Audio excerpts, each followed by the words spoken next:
Welcome to Conversations with Marius Dosinescu. On this podcast, I sit down and interview the top SEO and e-commerce experts to bring you the latest insights and strategies for improving your online presence. Whether you're just starting out in the world of SEO or you're seasoned pro looking to stay up to date on the latest trends, this is the podcast for you. So, if you're ready to take your website to the next level and learn from the best in the industry, be sure to subscribe to Conversations with Marius Dosinescu. You can find us on aisa.ai, where you'll also find a wealth of useful information and amazing podcasts to help you grow your online business. Hello, everybody. My name is Marius Dosinescu. I'm the host of Conversations with Marius Dosinescu, a podcast about SEO, e-commerce, and maybe IT in general. Today we have a very, very special guest. We tried to meet for some time now. It's Bojan Maric.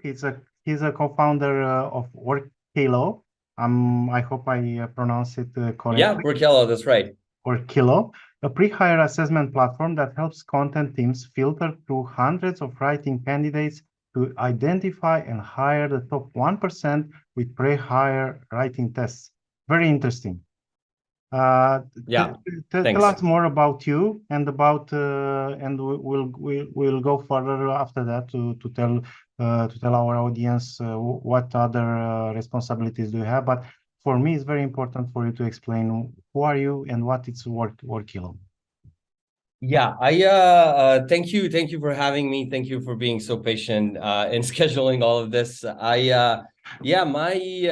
My entrance into the marketing world was by accident, and it was some would say kind of I'm sort of a late bloomer, let's say. I haven't heard about SEO at all and didn't know anything about marketing until I was like 27 years old.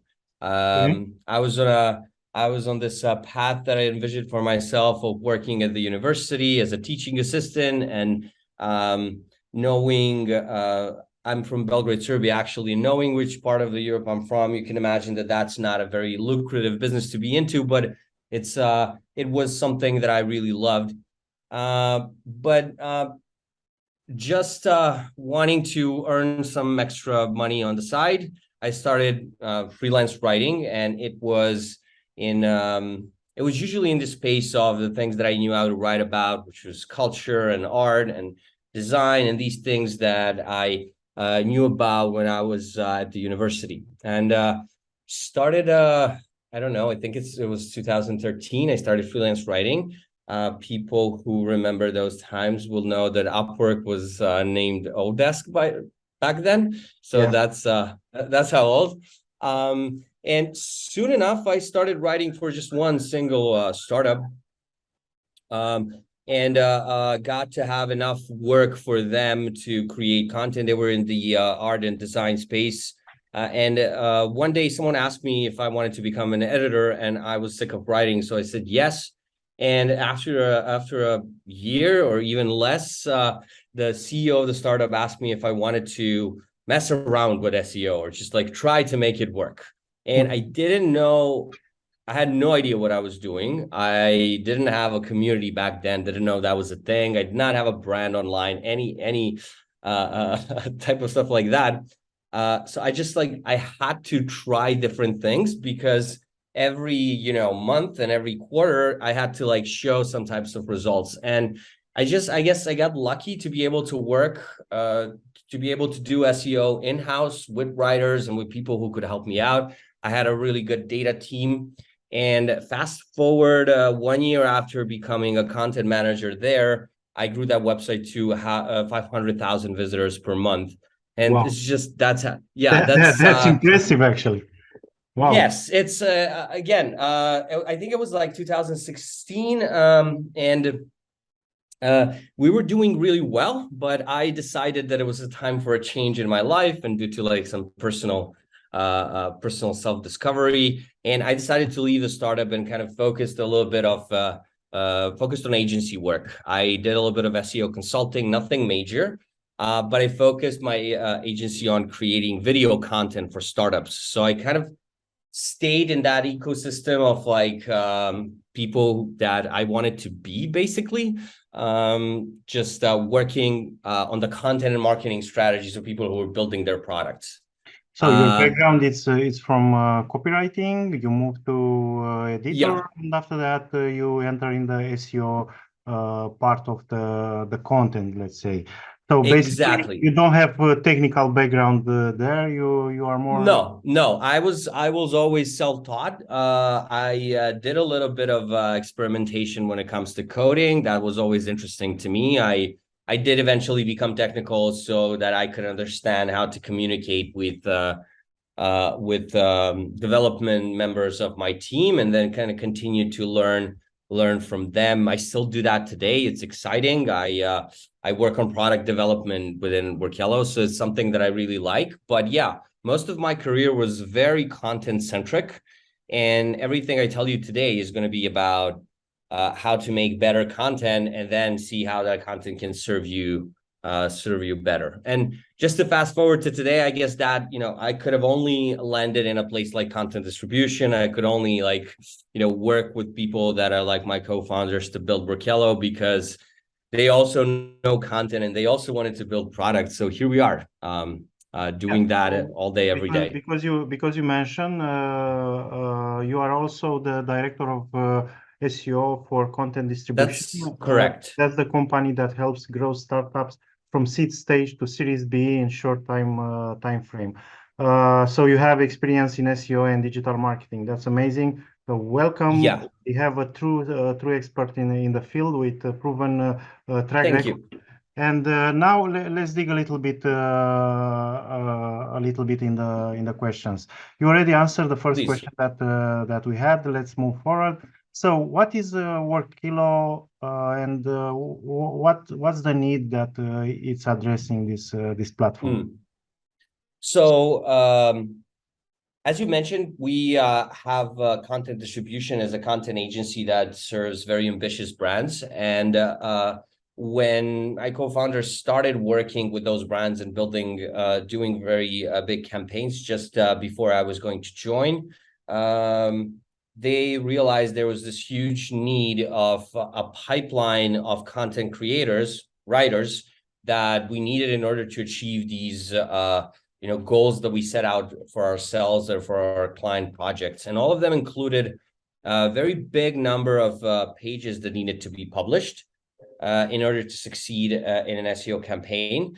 But those pages needed to, stay on a certain level of quality. That meant that you always needed to have a source of writers coming in order to be able to scale. And we realized that on every 100 candidates that, we would receive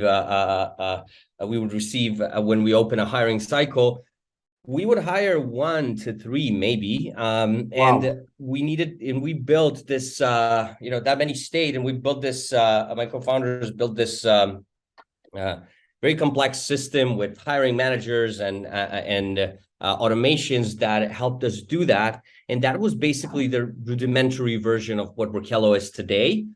So we knew that we were filling a need. Everyone who wanted to approach content in a way that we do, and in our view, that's all of content agencies out there, they would need to sift through hundreds and hundreds of candidates in order to get to those quality ones. And that requires a lot of, that's a big challenge. You need to communicate with your candidates all the time. You need to be respectful of their time, of the fact that they applied for your job. And that's simply not possible through emails, DMs, and all of the electronic forms and all those things. Is just very, very confusing. And ultimately, those really quality ones will not stick around to wait for you to answer. So that's why we made Workello, to kind of help founders, primarily founders and agency owners, to be able to go through that process without losing any quality candidates and with being respectful to everyone in the process. The second side of that is the fact that it's hard to assess a writer's work, and I know that really well as an ex-editor, because all of the portfolios that our writers would send when they apply for your job are going to be hardly edited. before publishing. So everything that's live and part of your portfolio does not really necessarily always reflect the work that that person has done. And we've seen that by assessing over 3,000 candidates on our own. Our customers at Workello are now at more than 40,000 assessed, and it still holds true. There has to be some sort of another stage where you can assess if they are, if you're a good fit. And we figured out that those are the pre-hire assessments, short tests where you would invite only the candidates that you like, and the entire process is automated and easy to do to find the perfect person for your team. Very interesting. So basically, it's working like a SaaS platform, I suppose, and you can go there Absolutely. and do the entire hiring process or pre-hiring process with the help of the platform. Very interesting. One question though. Now in the time of AI and OpenAI and ChatGPT 4 and so on, is the copywriting job in danger? I mean, will copywriters still be they will still be on the market? That's a really good question. My short answer would be absolutely yes. We're just going to see a huge change in what the work that these people are doing is going to be, right? I don't want to kind of jump the gun here, but this year probably not going to change that drastically. But looking at next year and the year after, I don't know, maybe we come into a world where we are looking for prompt writers. Maybe we're looking for like content curators. So for us, it's a question of how do these things change, and not really that gloomy in terms of like, oh, there won't be any room for talented people. Quite the opposite. We now have like kind of a clean slate. If everybody has AI to assist them in what they do, we can really see who is bringing value to any type of job, not just the writer. Very, very interesting. Because there are a lot of people that say, okay, AI will kill these jobs and so on. But I really think it's about transformation and accepting of the evolution as it is, not as a bad thing and as a good thing. And if we embrace the evolution, then we'll still be on the market. If we fight the evolution, then probably yes, we'll lose our jobs. Okay, so let's Absolutely. Let's dig in a little bit in the applied hands-on part of SEO. Can you describe Please. the process? How can we do for an e-commerce website, for example, for a category or for a landing page with a different promotion? How can we do for an e-commerce website the best SEO possible from your point of view? Okay, so I'm actually currently finishing a case study that we did for an e-commerce subscription-based platform in the food space. But it's not a traditional approach, I would say. Okay. So everything that we do in content distribution and everything that I had experienced prior is there's no way to consistently rank pages on their own. It has to be a really thought out set of pages, the more the better, that you understand how you're connecting within a website. So I think that, today, a lot of people, almost everyone can optimize a product page. They can produce a big number of product pages. I think they can also they can build backlinks to those categories. But what we did in our latest project now is we actually produced around 300 pieces of long form content within the niche that was, again, the food industry, but within a niche that was relevant for our client. And we actually drove signups for that food service our client was then able to convert in a post sign up kind of a sequence. And just to give you an idea of that, I forgot what their conversion rates were when they were using PPC and other channels, but As soon as we started deploying these pages, and after a year, we reached 100,000 visitors per month. We had, I'll actually publish the results and the case study. I won't go deep now, but I actually published the actual numbers. But one number I'll tell you is that after people converted on the page through this traffic, the converted people who left their email, our client was able to convert half of them into paying monthly subscribers. Wow, half. So that's insane. So it really differs on those 300 pages where like what the conversion rates was for leaving an email. I think that like in Q3 of 2022, we had 4,000 people subscribe for the service for free, right? For a free trial. And I think like a total number of visitors for the quarter, for the 3 months, was 150,000. So you can calculate the conversion rate there. Wow. But it's still very significant. But the fact that that's not the interesting part to me. Like everybody knows the games of numbers, right? But the fact that, you could indoctrinate people through content, that you could actually know exactly why they wanted to read a certain piece of content that's related to what your product is, with that information and their email, you could do a lot through simple email sequences to convert them into paying customers. And that is, I think, the biggest power of content that you can have, not only as an acquisition channel, but like everything that needs to happen afterwards. And I think those numbers are a testament to that.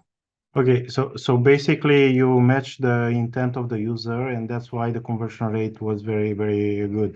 So basically, the intent of the user was a very, very important part of the conversion. Okay, let's find some secrets behind this. Can you show us how to do keyword research and figure out what the target keywords are for a website? Maybe this website that you talked about. No, not this one, because it is under an NDA, but I will show you the exact strategy that we used. I'll just use different types of keywords, and I don't know if I should share my screen. Yeah, sure. That's okay. I think you have fantastic. Let me see. Give me a second to find that.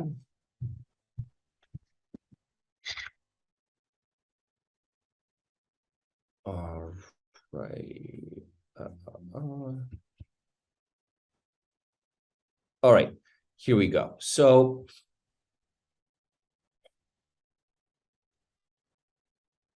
before I jump in, one very important thing about keyword research and us kind of understanding, so your audience can understand how we approach this. So I said that this client was in the food industry. There's a couple of more steps in terms of defining what the niche is there, because they had really, they're not selling any type of food and they're not selling to any type of audience member. But there you can basically identify the vertical according to those things that I cannot reveal at the moment. So once we knew that, we asked ourselves, what if there's no budget at all in terms of how much content you could produce? So what if you had all of the money and all of the writers? What would you do? Well, you would look at all of the topics that you could produce. If there's like, you have capacity for 200 pages per month, that means that you can publish 2,000 articles. And in this niche, there was actually 2,000 articles altogether that we could write everything there is about their niche. So they would be everywhere people are searching. Now, that's not always doable because of the budget restraints. And this engagement ended after a year of our contract, where we produced around 300 pages or a bit more of content within those 12 months. And we could comfortably do that because we basically knew all of the 400 pages we were going to do even before we started. The only thing that we needed to do is maybe reprioritize what we're going to focus on when the results started coming in, but that was also a minor adjustment. So to do that, you need to really understand your niche. And I'll show you this on in a bicycle niche, if you're seeing my screen. In a bicycle niche, basically, if you imagine that we're doing now a campaign for an affiliate website that maybe is trying to that has affiliate links to bicycle accessories, or like, catering an audience of people who like to build their own electric bikes and who like to repair their bikes. So what I would do is I would identify in an intake, during an intake simulation, how we call it, we'll identify some main terms. What does that mean? Well, it's the words that are going to appear in all of the keywords that you want to rank on. And it's quite clear here, right? Everything from bicycle to bike and cycling. So, all of the activities. And then you want to know all of the informational and question and generic terms. And you can see them here as well. What, who, why, where, etc.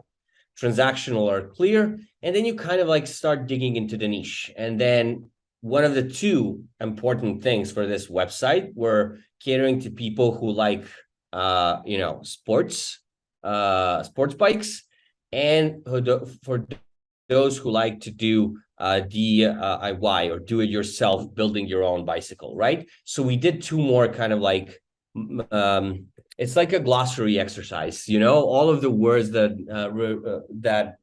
relate to repair.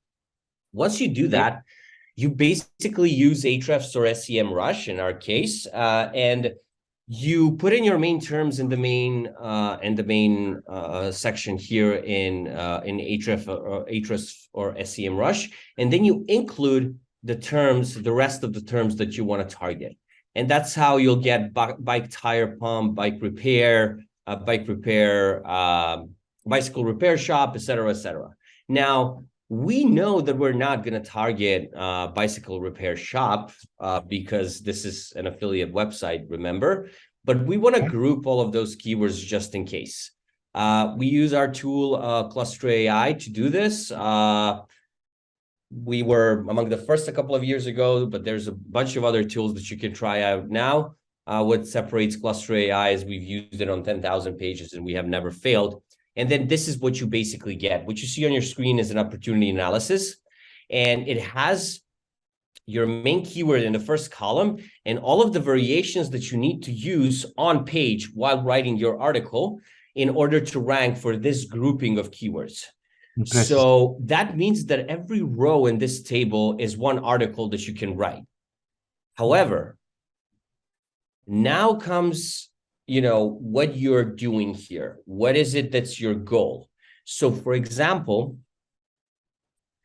I will not write content that is about three-wheel bikes because that's not something that I'm doing for my campaign. I want to talk about electric bikes and two-wheel bicycles. So I can completely disregard this entire grouping when I start planning my content calendar because that's not what I'm targeting. But when you look at the total number of keywords that I would have to go through, there's like 500,000 keywords. If I had to do that manually, there will always appear some sort of a bike that I don't really want to target, right? So that's going to depend on what your campaign is. But from this, you basically identify what you want to target and you identify that, but what is the goal of your campaign? So if the goal of your campaign is to sell as many bike accessories as possible, you're gonna want to write all of these pages. But if you're selling a bike pump or you're selling a bike wheel, these become your most important pages, and that's how you position them on the website. Hope that was helpful. I tried to do it as fast as possible. Yeah, it's impressive actually. Very, very interesting. Thank you for sharing that part of the research. It's actually it's amazing because usually the SEO specialists are only using tools to take up some keywords, and based on those keywords, they are not going so deep into the research. So it's amazing. Probably this is also the key ingredient to your success. Absolutely. I early in my career, I did manual keyword research, and I had success, but you had to do it like month by month and like every 3 months. You couldn't go deep into everything, especially when you're an agency or you're a consultant. You don't want to do the work up front that you cannot charge later on.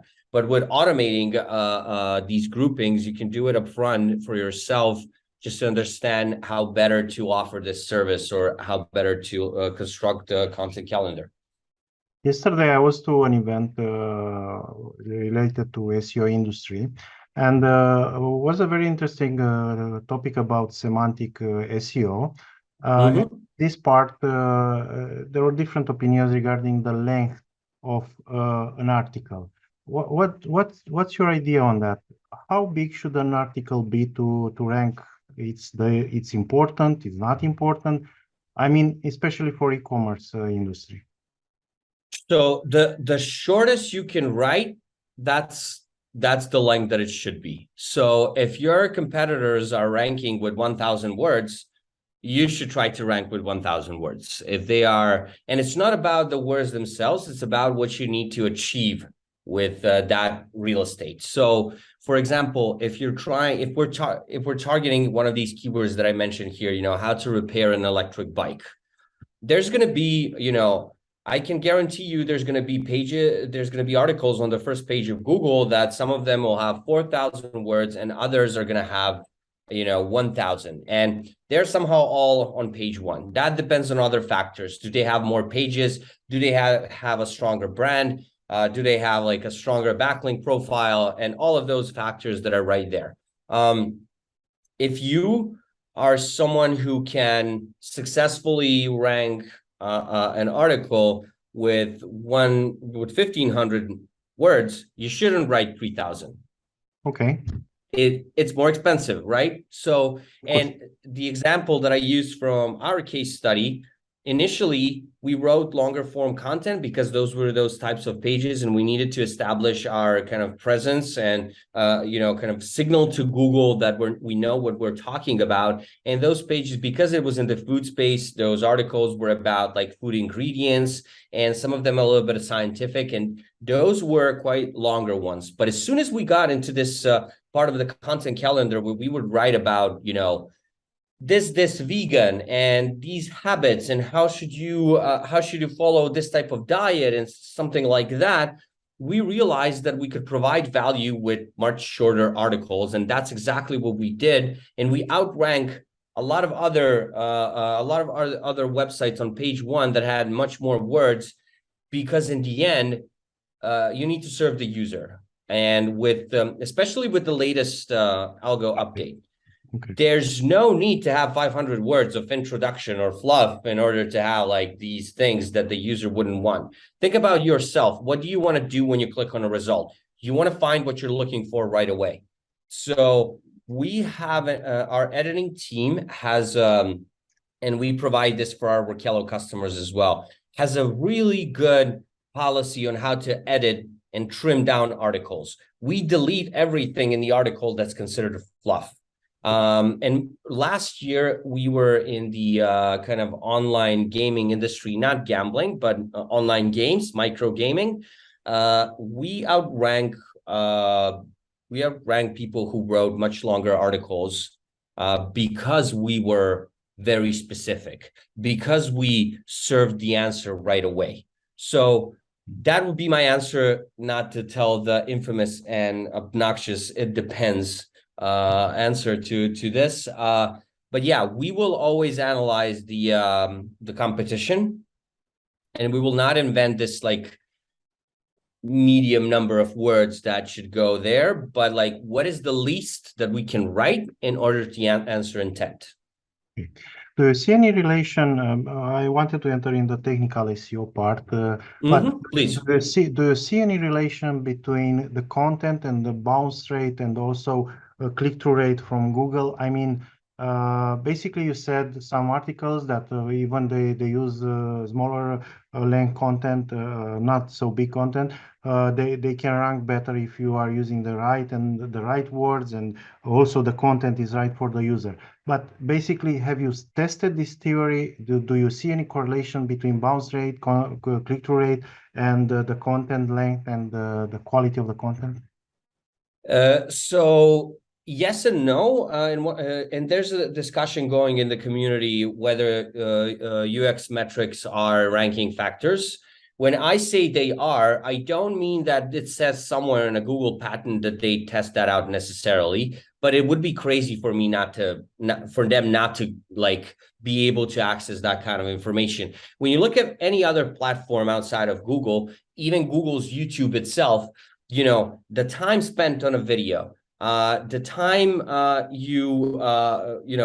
fast did you bounce back to find a different query? All of those things go into the algorithm in order to serve better results. Why wouldn't that be the case for organic results, right? Okay. One thing that we have seen in our articles is time spent on page. So that is the correlation. Like we've seen people who are hanging longer on the page, that page will, increase in its rankings and the number of queries that it ranks on. But that is sort of a secondary way to understand that you're serving the right content, okay? So for example, you will have a user that's going to stay on a page a bit longer because it's a longer page and because it takes them a lot of time to find the result. And that's fine, that's great. But one interesting thing that we saw in that project last year was we cut down the number of words from like 1,800 to 1,200, and we saw an increase of time on page because everything that people found there was useful to read and to understand. So even though the content was shorter, even though it covered less, topics, less angles, of a topic, we saw that people hanged on the page longer so they could explore.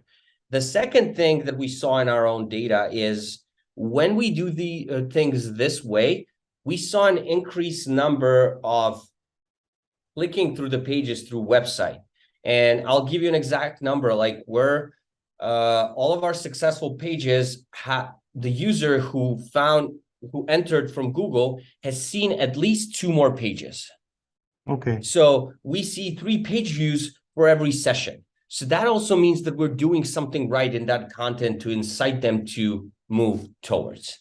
Now, coming back to the final thing that you mentioned, which is bounce rate, I'm not going to claim here that I understand how Google's algo would work in this instance, but I'm going to go ahead on a limb and say, hey, like if someone is constantly bouncing away from your website after they search a certain query, after you reach a certain position on Google, and people consistently go back to search more and go on other websites, how can that not negatively affect your position after the next update? Of course. As I read a lot about this, they are using AI to identify user intent, and also because they are using a lot of websites are using Google Analytics, they can analyze the behavior of the user. At least this is what they are saying. I don't have a paper to prove that. No, me neither. But when you think about it, I don't know if you remember like 6 or 8 months ago, it rolled out, at least here in Europe, this like small feature when you search for something in your Chrome, even if you're not like logged in, there's this button that says resume your journey. And they also introduced this sidebar where you can still see the results on the page. So basically Google decided to show you the website, to give the visitor to the website, but then also like remain on Google here on the right-hand side to kind of like sift through the results still.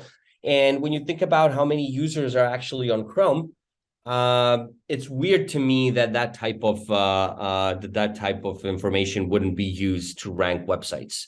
Again, we're talking about really complex formulas here, really complex processes. I'm not coming from a position where I'm interpreting Google patents. I'm coming from a position of being successful when following those guidelines. To give you a specific example, I will be the first one to change the content of my website if I see increased bounce rate. Like I will be the first to react, even though I'm still maybe ranking on position 5.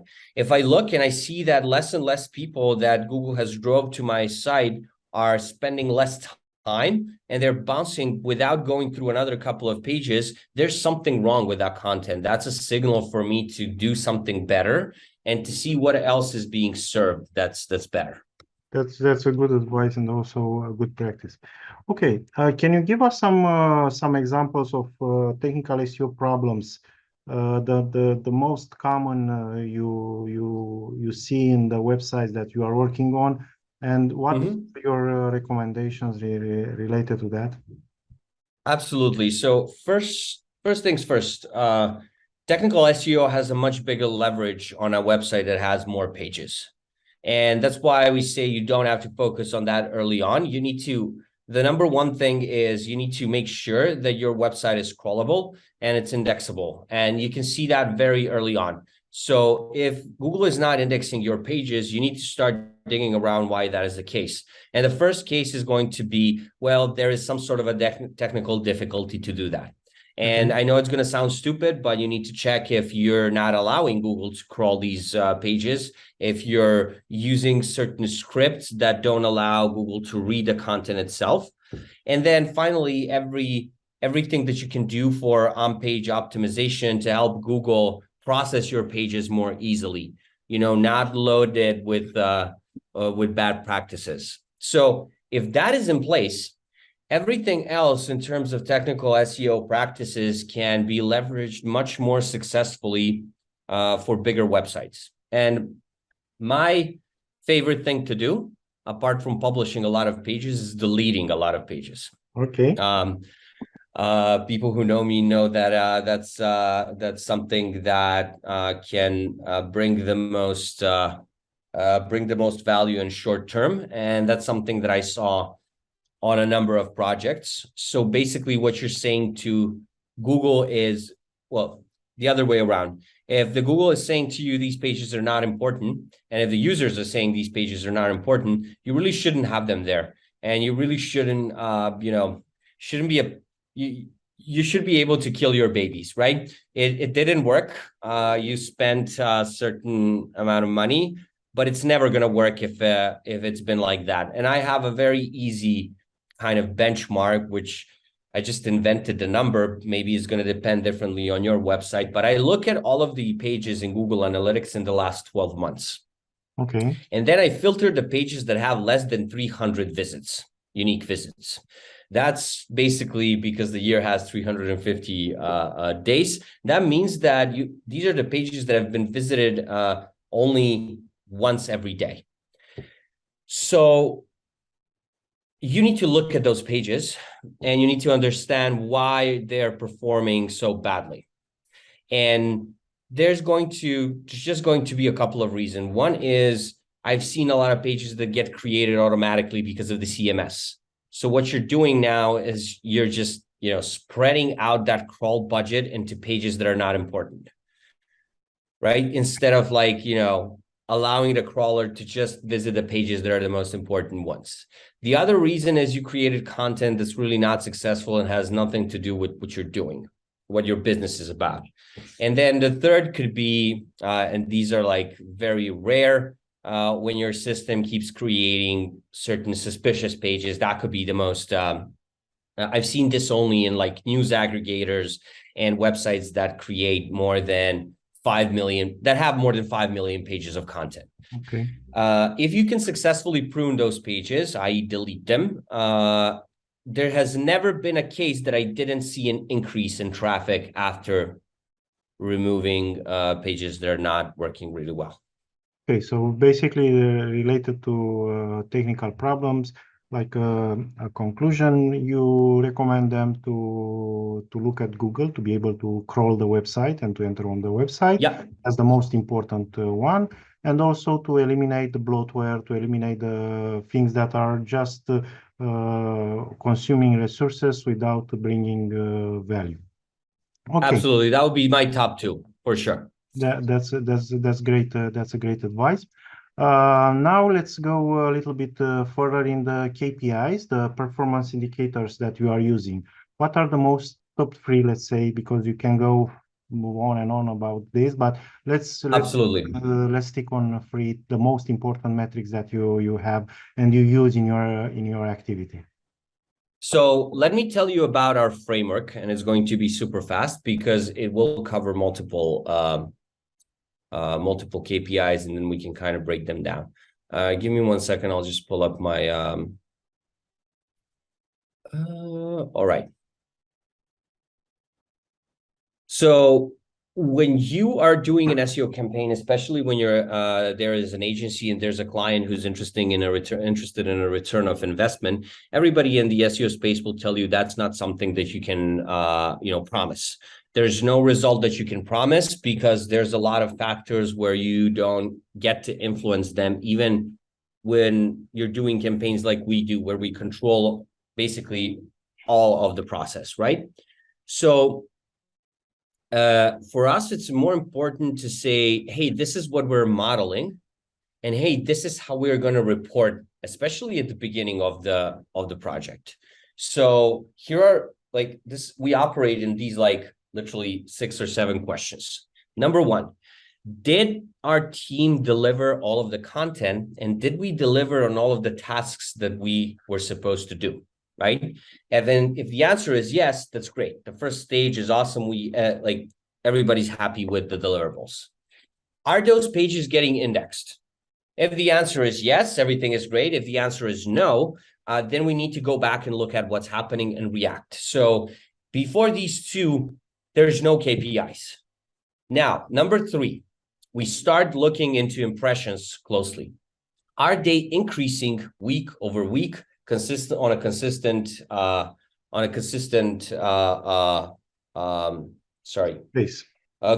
rate. Yeah.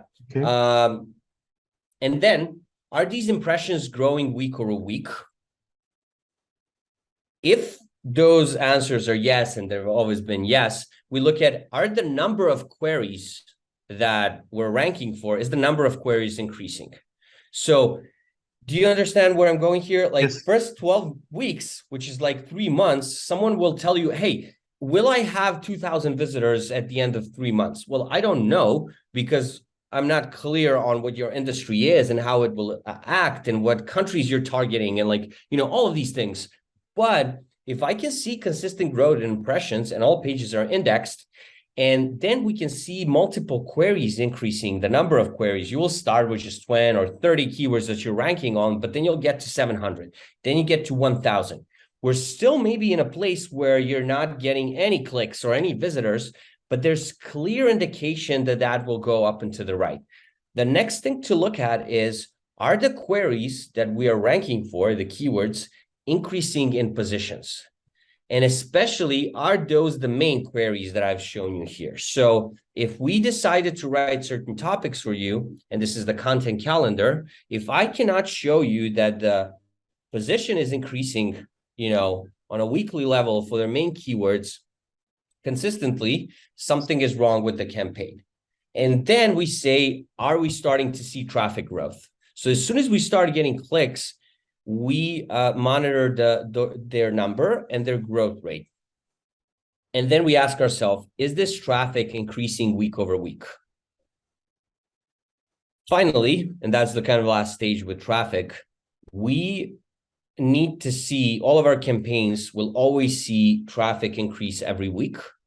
Or for me to be more specific, it has to go up at least 8 out of 10 weeks.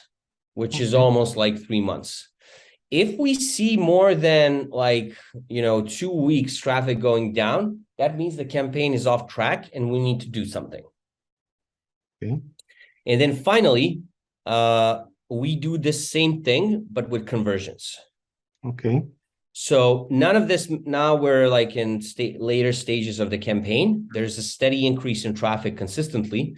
And, we are driving visitors to your website, but you're saying, hey, there's nothing is happening with this website. People are not converting. Then that's also a signal for us that there's something wrong with the campaign. Maybe we just wrote some content for the sake of content. So that's not a win for us. In our case studies, we talk about 0 to 100,000 or 0 to 1 million visitors. Yes, but traffic is a vanity metric. The reason we do that is because we know that we are going to bring you conversions from there. So we regularly report on conversion KPIs to our clients, and they also need to increase steadily month over month. So To answer your question, if I was going to choose the most important metric, I say that it's not traffic, it's conversions. It's what these people are doing on your website, but that happens in a later stage of a campaign. Early on, you need to assess whether you're successful and whether where you're going makes sense. And that's visible in the first 3 months. Good. That's very, very, very interesting. And also, I think the process is very interesting, because usually when they establish, they say, okay, I want to be on first page of Google and I want to get, I don't know, 1,000 visitors per that keyword.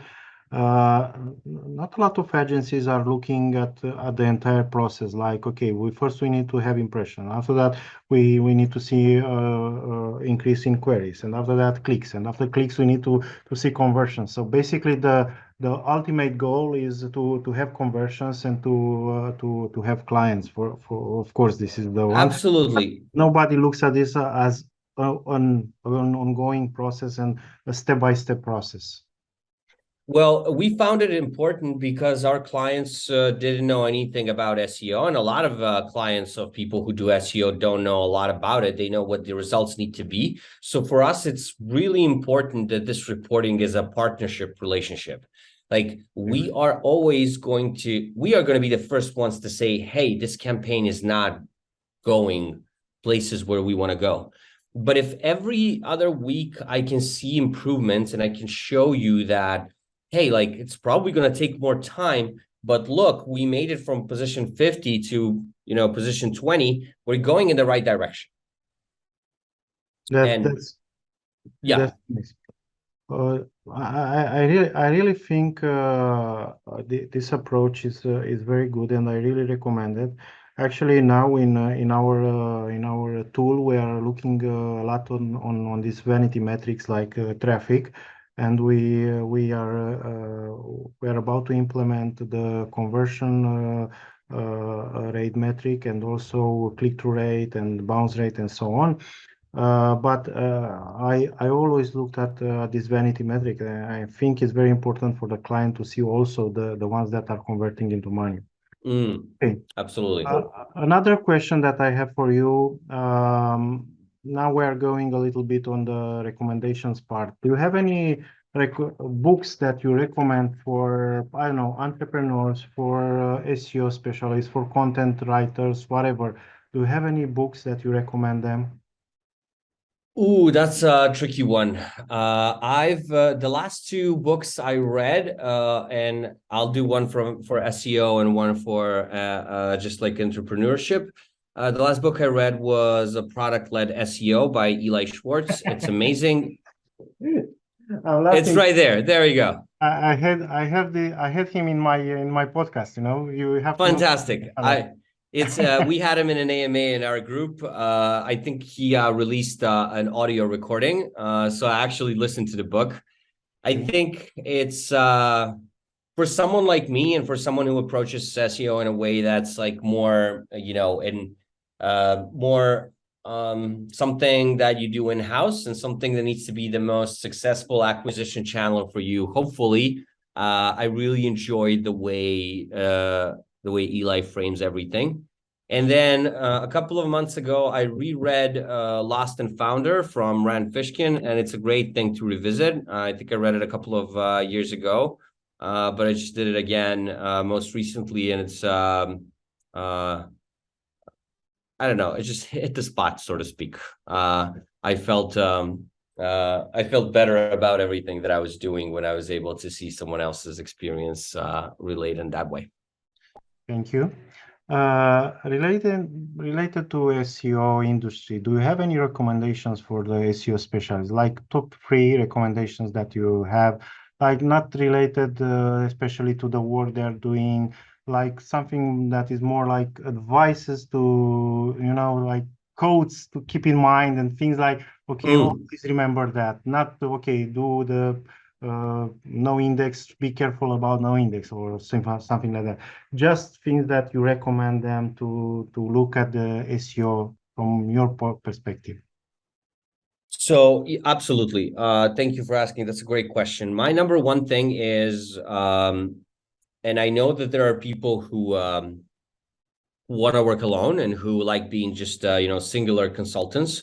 But my number one advice is, as soon as you become really good at one part of the thing that you do, you have to delegate it. Maybe you want to hire a freelancer, maybe you want to hire someone to work with you consistently. But in order to grow, you need to look at what you're doing as a business and not as just a thing that's like making you money. So the first thing that you can do for yourself, for your mental health, for your growth, and for your future earnings is to delegate the things that you have become very good at, because that means that you can easily oversee them. There's no reason for you to execute on those. Number two is I like to keep something that's called the decision journal. So every time I take a certain action that I'm not, that I don't know if it's a good idea, but I needed to make a decision in order to like progress a project or just like work on something or work on a deadline, I write down why I made a certain decision, especially when I was unsure. And I started doing this a year ago, and it's already paid off immensely, because there were we just forget. We feel like there's something we could, there's something we know, like everything that experience gives you. But if you have a written account of what exactly happened, makes your life so much easier. I would suggest doing that, especially when you're a consultant and working with different clients. And then finally, out of the top three, the last thing is documentation. Have your personal documentation for everything that you do. Is going to make that first thing, which is delegating, much easier. If you have documents on everything successful that you have done, you get to grow much faster. That are great advices, actually. Sometimes I find myself in the first recommendation. I sometimes I prefer to do the things myself, and always I'm overwhelmed about things that I'm doing, and I'm not focusing on the most important part of my job and so on. So I think that those are amazing advices. Thank you very much for being in my podcast.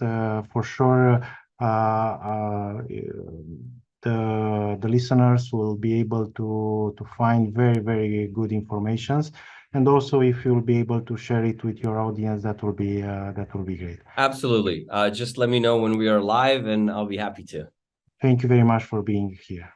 Yeah, thanks, man. Thanks for having me. I'll see you around. Thank you. Thanks for tuning in, and we'll see you in the next episode.